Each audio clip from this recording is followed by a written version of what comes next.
There's a lot of people on the American left in the media, there was a leak from the Pentagon as well, that this strike really didn't achieve its aim of destroying entirely these three enrichment facilities. Of course they're going to say that. The head of the International Atomic Energy Commission that watches this says that it was very successful. The military says it was very successful. I agree with it. The point being is, it doesn't really matter to what degree it's been severely damaged, and it doesn't really matter for this reason. Iran will have to rebuild them. And so if you boil that down, ask yourself in a cost to benefit analysis, is it cheaper for Iran to go back and start from scratch, or is it cheaper for the United States to send another 7 or 10 or 12 B-2 bombers? But there is a caveat, there is a warning here.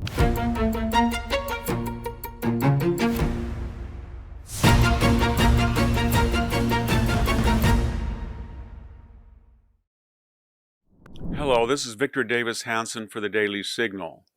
We're now in the aftermath of the Saturday night, June 21st American strike to take out the three enrichment plants that were necessary for Iran's acquisition of the bomb. And we've had now 4 or 5 days of reaction to it, and it's kind of been mixed. And I'd like to review very quickly the validity of the criticisms of the strike and what the strike was really about. There's a lot of people on the American left in the media, there was a leak from the Pentagon as well, that this strike really didn't achieve its aim of destroying entirely these three enrichment facilities. But of course we don't know that. We wouldn't trust the Iranians who say that it didn't harm them. Of course they're going to say that. The head of the International Atomic Energy Commission that watches this says that it was very successful. I agree with it. The military says it was very successful. And the point being is,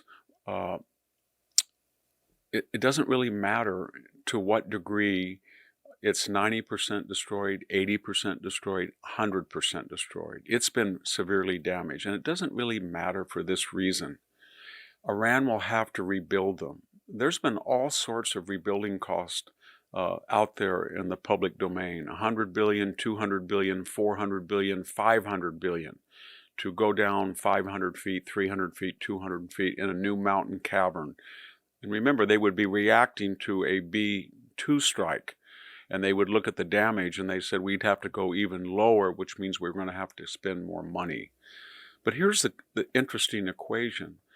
Add the money that Iran, still subject to oil embargoes, with economy that its GDP has collapsed by 45% over the last 2 or 3 years, is going to come up with the wherewithal and make that argument to the people.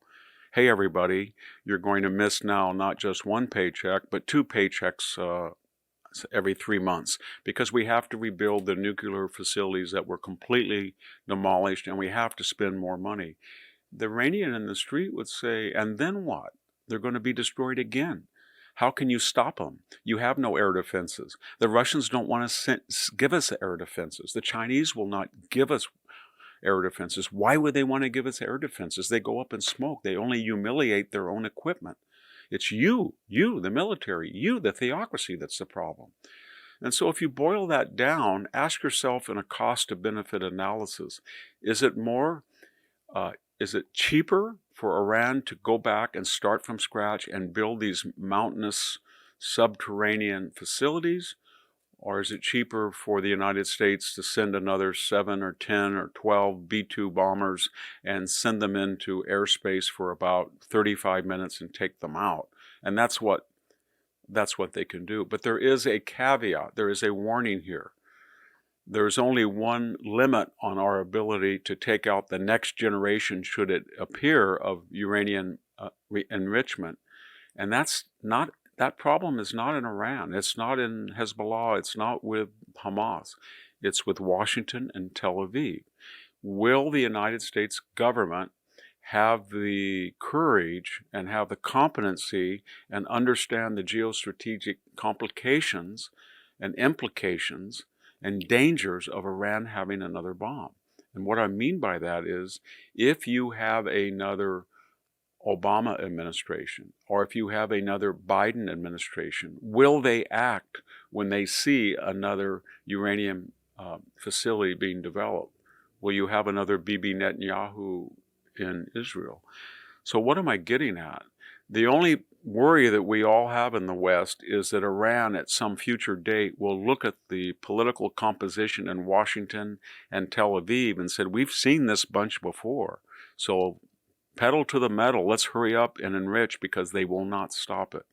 But even then, it will take a huge investment that has to be sold to a population that has been deprived of trillions of dollars of internal development, that has been diverted to Hezbollah, Hamas, the Houthis, the Assads, that are all up in smoke, and then they will have to hear an argument to rearm all of those people for terrorist deterrence, and then rebuild everything for nuclear deterrence, and hope there's somebody not like Netanyahu and Trump in Washington. And for now, those are pretty good odds that the strike is successful and will be in the near future. Thank you very much. This is Victor Davis Hanson for the Daily Signal. Thank you for tuning in to the Daily Signal. Please like, share, and subscribe to be notified for more content like this. You can also check out my own website at victorhanson.com and subscribe for exclusive features in addition.